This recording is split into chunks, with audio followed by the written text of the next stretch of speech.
రైతు రుణాలు రఫ్గా 30,000 కోట్ల రూపాయలు ఉండే ఛాన్స్ ఉంది.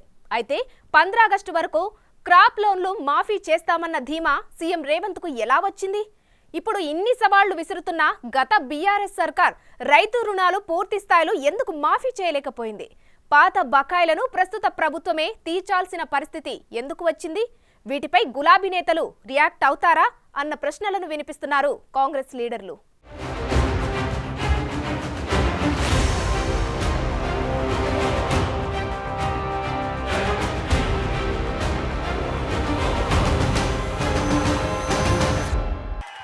రైతులకు రుణమాఫీ చేయకపోతే మాకెందుకు అధికారం? ఈ రైతులకు రుణమాఫీ చేయకపోతే ఆ రైతులు ఎవరు? మా వాళ్ళే కదా, మా కుటుంబాలే కదా, మా పరివారమే కదా. వాళ్ళ కోసము అయితే 30,000 40,000 కోట్లు అవుతుంది. కానీ ఏమవుతుంది? నువ్వు కాళేశ్వరం దోసుకున్న 1,00,000 కోట్ల కంటే ఎక్కువనా? హైదరాబాద్ చుట్టూతో నువ్వు ఆక్రమించుకున్న వేలాది ఎకరాల కంటే ఎక్కువనా? రైతు రుణమాఫీ చుట్టూ ఇన్ని సవాళ్లు, రాజీనామా అస్త్రాలు ప్రయోగిస్తోన్న మాజీ మంత్రి హరీష్ రావు తమ హయాంలో ఎందుకు పూర్తిగా మాఫీ చేయలేకపోయారన్న ప్రశ్నలకు జవాబులు మాత్రం చెప్పలేకపోతున్నారు. గత కేసీఆర్ హయాంలో 1,00,000 రూపాయలకే రుణమాఫీ హామీ ఇచ్చారు. 5 ఏళ్లు ముగిసినా పూర్తి స్థాయిలో రైతులకు ఇచ్చిన హామీని నిలబెట్టుకోలేకపోయారు. వాటిపై గులాబీ నేతలెవ్వరూ కిక్కురుమనటం లేదు. కానీ కాంగ్రెస్ సర్కార్ మాత్రం 15 ఆగస్టు లోపు మాఫీ చేయకపోతే రాజీనామా చేస్తారా అంటూ సవాళ్లు విసరటం వారికే చెల్లిందంటున్నారు హస్తం నేతలు.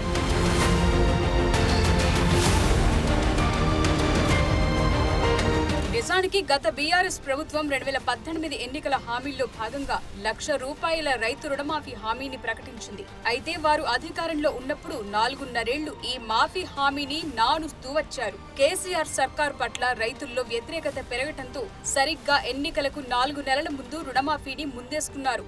అది కూడా పూర్తి చేయలేకపోయారు. గత ప్రభుత్వ తీరుతో లక్షల మంది రైతులు బ్యాంకుల దృష్టిలో డిఫాల్టర్లుగా మిగిలిపోయారు. మొన్నటి అసెంబ్లీ ఎన్నికల ముందు హడావిడిగా కొన్ని లోన్లు మాఫీ చేసినప్పటికీ ఇంకా 14 లక్షల మందికి పైగా రైతులకు చెందిన 9,000 కోట్ల రూపాయలు పెండింగ్ లో ఉన్నాయి.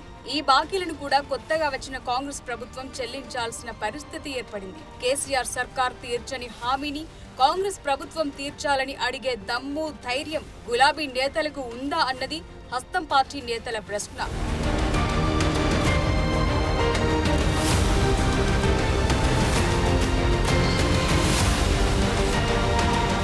2018 డిసెంబర్ 11 నాటికి 1,00,000 వరకు ఉన్న క్రాప్ లోన్లను మాఫీ చేస్తామని 2018 ఎన్నికల టైంలో బీఆర్ఎస్ హామీ ఇచ్చింది.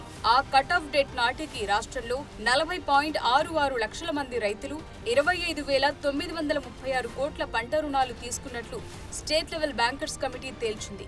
రూల్స్ లెక్కలోకి తీసుకుంటే సుమారు 37 లక్షల మంది రైతులకు 20,141 కోట్ల రూపాయల రుణాలను మాఫీ అవుతాయని బ్యాంకర్లు తేల్చారు. రెండోసారి అధికారంలోకి వచ్చిన 2 ఏళ్ల దాకా గత బీఆర్ఎస్ ప్రభుత్వం రుణమాఫీ జోలికి వెళ్లలేదు. దీంతో వడ్డీలు పెరిగి రైతులు ఇబ్బందులు పడ్డారు. అప్పుడు రైతులు, రైతు సంఘాలు, అప్పటి ప్రత్యర్థి పార్టీల నేతలు ఆందోళనలు చేయటంతో 2 ఏళ్ల తర్వాత ఫస్ట్ ఫేజ్ కింద 25,000 రూపాయల వరకు లోన్లున్న 2.96 లక్షల మంది రైతులకు చెందిన 408 కోట్లు, సెకండ్ ఫేజ్ లో 36,000 వరకు లోన్లున్న 2.70 లక్షల మంది రైతులకు చెందిన 770 కోట్లు మాఫీ చేశారు.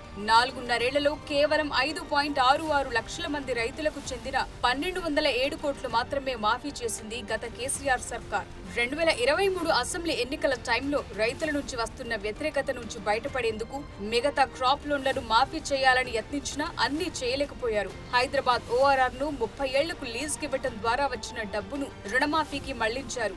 అసెంబ్లీ ఎన్నికల నాటికి 3 దఫాల్లో సుమారు 23 లక్షల మంది రైతులకు చెందిన 13,000 కోట్ల రుణమాఫీ చేసినట్లు నాటి బీఆర్ఎస్ సర్కార్ ప్రకటించింది.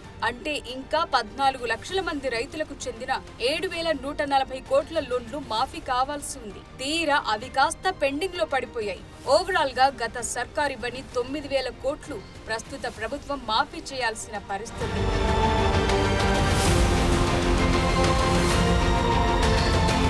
ఇక 15 ఆగస్టు నాటికి 2 లక్షల రుణమాఫీ ఏకకాలంలో చేస్తామని సీఎం రేవంత్ రెడ్డి ప్రకటించడం వెనుక చాలా కసరత్తే జరిగింది. గతేడాది డిసెంబర్ 7న రాష్ట్రంలో రేవంత్ రెడ్డి సీఎంగా కాంగ్రెస్ ప్రభుత్వం కొలువుదీరింది. సర్కార్ ఏర్పడ్డప్పటి నుంచే కట్ ఆఫ్ తేదీ పెట్టే అవకాశాలు కనిపిస్తున్నాయి. ఎప్పటి నుంచి ఎప్పటి వరకు తీసుకున్న పంట రుణాలను లెక్కలోకి తీసుకుంటారన్నది త్వరలోనే క్లారిటీ రానుంది. ఇప్పటికే బ్యాంకర్లు సమర్పించిన ప్రాథమిక సమాచారం ప్రకారం రాష్ట్రంలో లక్షలోపు పంట రుణాలే ఎక్కువగా ఉన్నాయి. ఈ రుణాలే దాదాపు 80% ఉన్నట్లు గుర్తించారు. అంటే లక్షలోపు పంట రుణాలు 22,000 కోట్ల దాకా ఉన్నాయి. మిగిలినవి 2 లక్షల వరకు ఉన్న లోన్లని అంటున్నారు.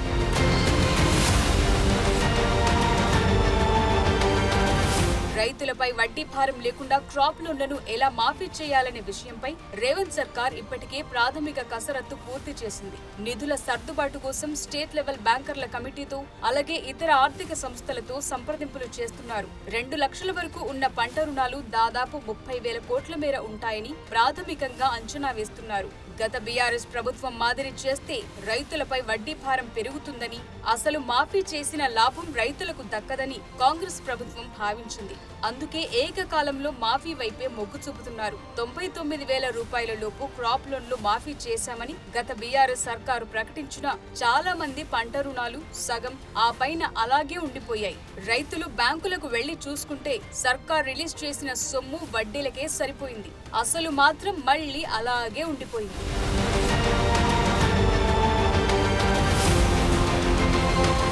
ఆగస్టుకు రైతు రుణాల మాఫీ కోసం రేవంత్ రెడ్డి సర్కార్ ఇప్పటికే యాక్షన్ ప్లాన్ షురూ చేసింది. పంట రుణాల వివరాలు ఇవ్వాలని బ్యాంకులను ఇదివరకే కోరారు. ఎంతమంది రైతులు పంట రుణాలు తీసుకున్నారు, ఎంత మొత్తంలో తీసుకున్నారన్న వివరాల సేకరణలో పడ్డారు. ఎన్నికలు ముగియగానే వీలైనంత వేగంగా రుణమాఫీ ప్రక్రియను చేపట్టాలని ప్రభుత్వం అనుకుంటోంది. ఇందులో భాగంగానే అటు పంట రుణాల వివరాల సేకరణతో పాటు ఇటు ఏకకాలంలో మాఫీ చేసేందుకు ఏమేం రూట్లున్నాయనే విషయంపై ఆర్బీఐ ఉన్నతాధికారులు ఆర్థిక నిపుణులతో చర్చలు జరుపుతున్నారు.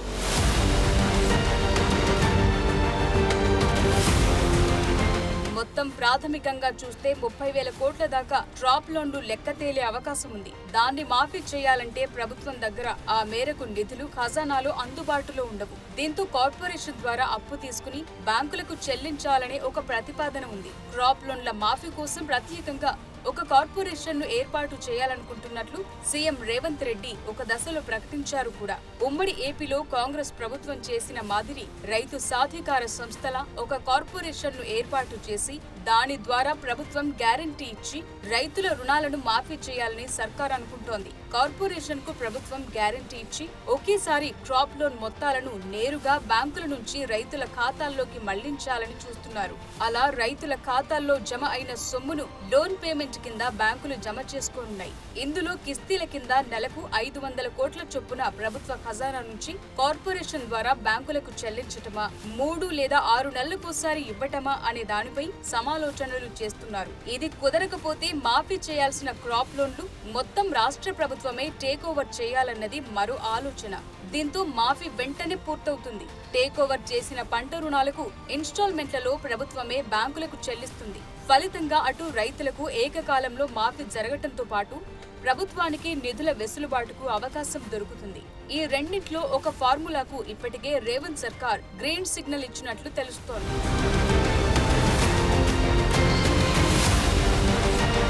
పంట రుణాల వివరాలను స్టేట్ లెవెల్ బ్యాంకర్స్ కమిటీ నుంచి తీసుకున్న తర్వాత జూన్లోనే రుణమాఫీకి సంబంధించిన మార్గదర్శకాలు ఇవ్వాలని రేవంత్ సర్కార్ అనుకుంటోంది. జూన్ 4తో సార్వత్రిక ఎన్నికల ఫలితాలు వస్తాయి. అదే వారంలో ఎలక్షన్ కోడ్ కూడా ముగిసిపోతుంది. జూలై చివరి వారంలో మాఫీ ప్రక్రియను మొదలుపెట్టి ఆగస్టు 15 కల్లా పూర్తి చేసే విధంగా ప్లాన్ చేస్తున్నారు. అందుకే భూమి బద్దలైన రుణమాఫీ చేసి తీరుతామని సీఎం కాన్ఫిడెంట్ గా చెబుతున్నారని అంటున్నారు. పరిస్థితి చూస్తుంటే 15 ఆగస్టు లోపు రైతు రుణాల మాఫీ జరుగుతుందని బీఆర్ఎస్ కు హరీష్ రావుకు కూడా అర్థమైంది. అందుకే మిగతా హామీలు నెరవేరిస్తేనే రాజీనామా చేస్తానని అంటున్నారని కాంగ్రెస్ నేతలు సెటైర్లు వేస్తున్నారు. అది సంగతి.